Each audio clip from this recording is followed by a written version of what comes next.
everyone! For today's video, tara samahan nyo naman ako dito sa aking dalawang isda na nahuli. Ayan. Ating gagawing sinigang para mas masarap yung kain. Masarap kasi yung may sabaw ngayon, lalo na ngayon, malamig yung panahon. Kaya perfect na perfect yung sinigang dito sa isda na to. At nilagyan ko pala to ng kamyas para medyo maasim naman. Gusto kasi maasim yung sinigang. At ayan, nilagyan ko siya ng sinigang sa miso. Masarap pala tong isda na to.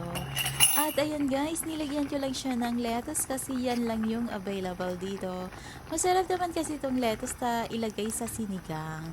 Kaya itry nyo din magsigang na lettuce yung ilalagay. At ayan, pakuluan lang natin ng konti at ready na yung aking sinigang. Thank you for watching my videos. At pag nagustuhan nyo naman guys, subscribe na rin po.